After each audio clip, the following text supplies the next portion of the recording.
Bom, então a gente vai apresentar o livro 2, do capítulo 6, que fala sobre o direito de propriedade. E o grupo é eu, Lucas e o Eric. Bom, primeiro a gente vai falar sobre os temas e os conceitos que foram discutidos nesse texto. Falar agora sobre os tipos de propriedade privada que existiam na antiguidade. Existiam certas sociedades que elas nunca chegaram a instituir algum tipo de propriedade privada, enquanto que existem várias outras que chegaram a fazer isso e elas fizeram de várias formas diferentes. O povo tártaro, por exemplo, ele admitia os direitos de propriedade sobre os rebanhos, enquanto que eles não faziam isso com a terra. Já para os antigos germanos, a terra ela não pertencia a ninguém, e os membros da tribo trocavam anualmente essas terras entre si. No entanto, eles eram donos da sua própria colheita. E já para os povos da Grécia e da Itália, eles sempre reconheceram a propriedade privada, e tanto é que em algumas cidades gregas, os habitantes eles eram donos da terra, porém a colheita ela ainda era do povo como um todo. Vamos falar agora então sobre a questão da religião e como ela se relacionou com a propriedade privada ao longo dos anos. Bom, nas sociedades gregas e itálica, a família, a religião e também a propriedade privada eles sempre estiveram muito ligadas entre si. A propriedade privada, ela vinha da religião, uma vez que cada família tinha os seus antepassados e eles só poderiam ser adorados por essa família e eles também protegiam ela. Então, eles eram de certa forma uma propriedade. Para os antigos também, o lar, uma vez estabelecido, ele jamais deveria mudar de lugar, uma vez que o Deus dessa família desejava ter uma moradia fixa e, consequentemente, por causa disso, o lar acaba tomando conta da terra, que passa a ser propriedade da família. Também é importante ressaltar que a terra ela pertence à família e também a todas as suas gerações, tanto as passadas quanto as futuras. Sendo assim, então, um único homem não podia ser o dono de uma terra. E essa ideia também da família ter um Deus era tão forte que mesmo após o casamento entre membros de duas famílias diferentes, não se estabelecia nenhuma aliança entre esses dois deuses. Também seguindo essa linha de pensamento, ninguém de fora da família deve se aproximar do lar durante uma cerimônia ao seu Deus. E, portanto, faz necessário o uso de cercas para que seja delimitado o domínio da moradia. Essa delimitação ela também é considerada sagrada e jamais alguém deve violá-la.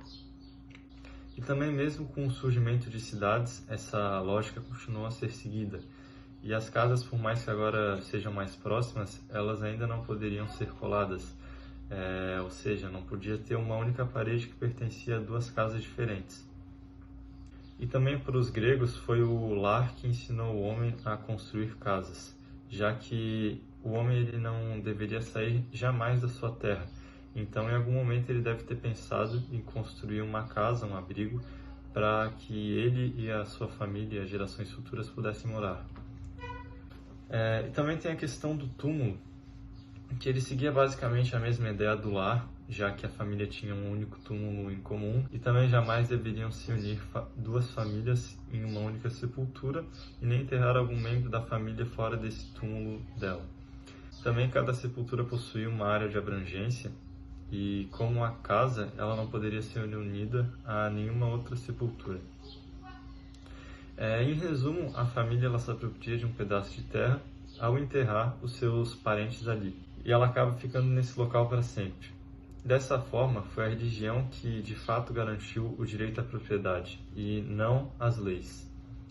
E até mesmo o membro mais novo da família é dono dessa terra, de tal forma que ele não pode se separar dela jamais.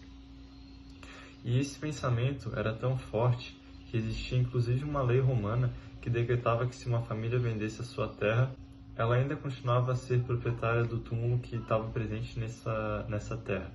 E ela ainda poderia atravessar de forma legítima essa propriedade para fazer as suas cerimônias. Bom, agora eu vou falar um pouco sobre os limites da propriedade. Nas sociedades antigas, os limites de uma propriedade não eram demarcados por muros ou cercas, mas sim por uma estreita faixa de terreno que separaria duas ou mais propriedades. Como já dito, a religião doméstica era muito rígida em relação às terras privadas herdadas através da família. Portanto, rituais envolvendo os sacrifícios eram feitos para demarcar os limites. Sobre a linha divisória, eram cavados buracos e grandes pedras ou madeiras eram inseridas nos mesmos. Logo após, os sacrifícios aconteciam, derramando sangue no fosso onde carvões acesos eram lançados. Além disso, deveriam ser jogados bolos, frutas, sementes, mel e vinho. E após o carvão consumir tudo, as pedras ou madeiras eram enterradas, assim concluindo o rito de posse da terra. Eu vou falar um pouco sobre os termos, que é um conceito utilizado pelo autor mais para o final do capítulo. Termo era a nomenclatura dada às madeiras ou pedras enterradas nos limites da propriedade.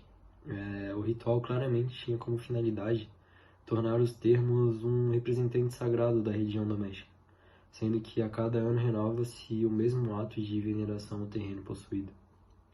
O termo é literalmente a religião doméstica implantada na terra, visando marcar para sempre a área em questão como propriedade da família.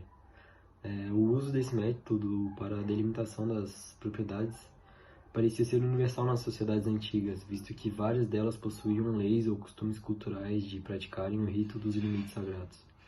A religião doméstica era venerada pelos hindus em épocas ancestrais, na Itália e na região de antes de Roma surgir. Nesse tópico eu vou explicar sobre a evolução da ideia de propriedade privada através da religião doméstica. Com o passar do tempo, a divisão de terras foi lentamente sendo permitida na religião doméstica. Caso o herdeiro tivesse muitos irmãos, uma nova cerimônia deveria ser feita para dividir o terreno entre os mesmos. Apenas a religião poderia dividir o que a mesma impôs sendo indivisível. E foi isso que o autor disse no capítulo do livro.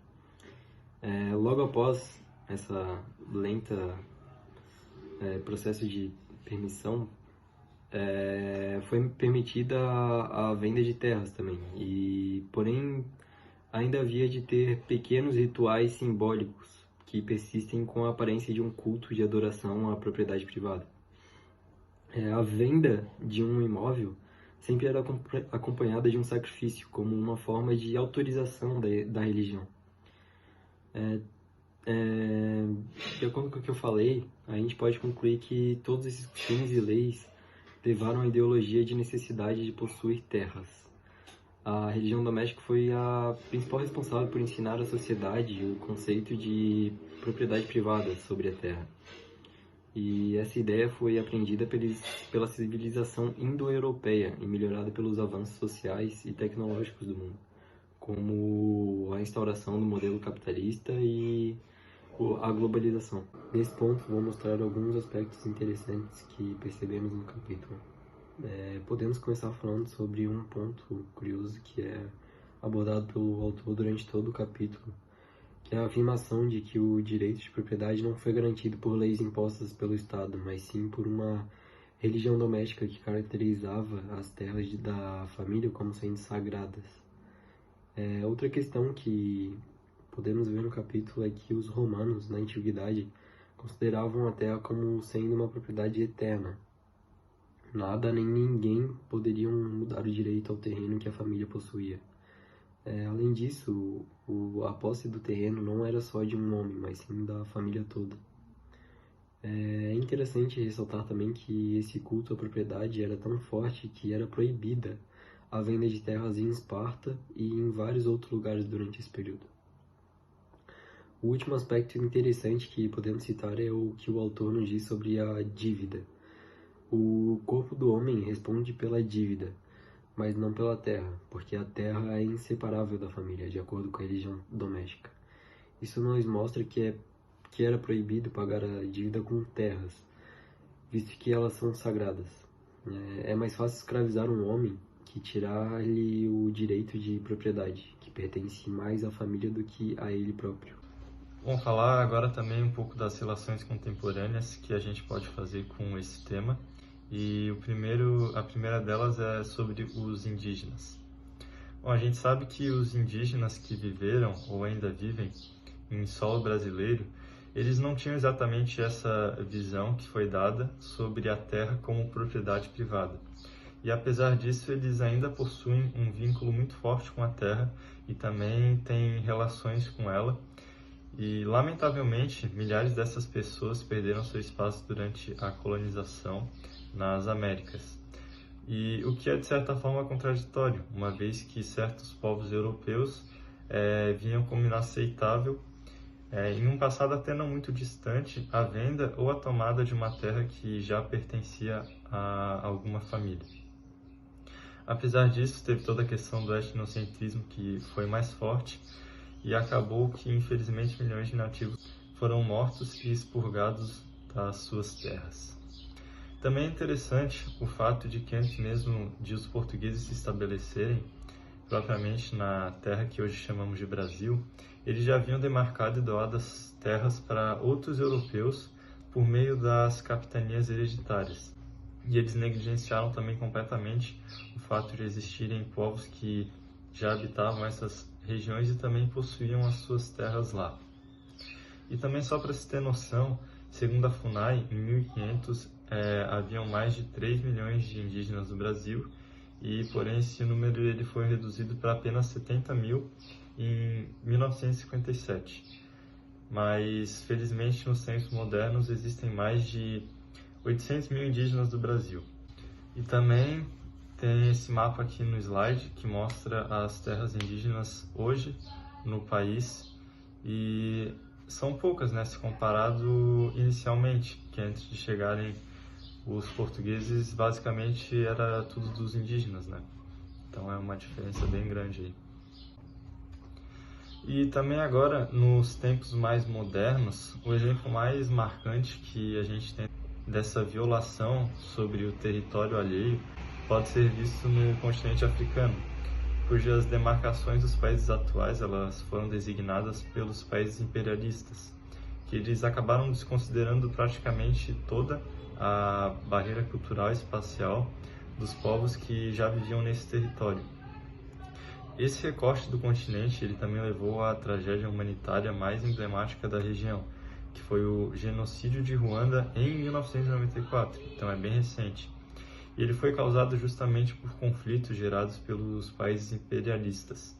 Teve como fator agravante a junção de dois povos rivais, no caso os Tutsis e os Hutus, em um mesmo território e governo, o que acabou levando a um marco de mais de 800 mil mortes em cerca de 100 dias, por causa de uma guerra civil que aconteceu entre esses dois povos. Podemos fazer também uma relação da religião doméstica e o culto ao terreno com conflitos que a região da Palestina desde sempre sofreu por ser uma terra sagrada e estratégica. Essa área passou por vários domínios ao longo do tempo, começando com os hebraicos, os judeus, que fugiram do Egito em 1200 a.C. Viveram lá por vários séculos, porém sucessivas invasões estrangeiras ocorreram e os mesmos dispersaram-se pelo mundo. Os árabes sofreram com o mesmo problema. Atualmente, com a criação do Estado de Israel pela reparação ao Holocausto e com a falsa esperança dada aos árabes de uma criação do Estado da Palestina na metade do século XX, várias guerras por essa terra aconteceram. A Guerra dos 6 Dias e a do Yom Kippur, por exemplo. Os dois lados conflitantes têm uma sua respectiva razão em reclamar essas terras como sendo suas, visto que seus antepassados possuíam terrenos nessa localidade e, assim como na religião doméstica, esse é um dos fatores que legitimam o direito à propriedade dessa área por ambos os lados.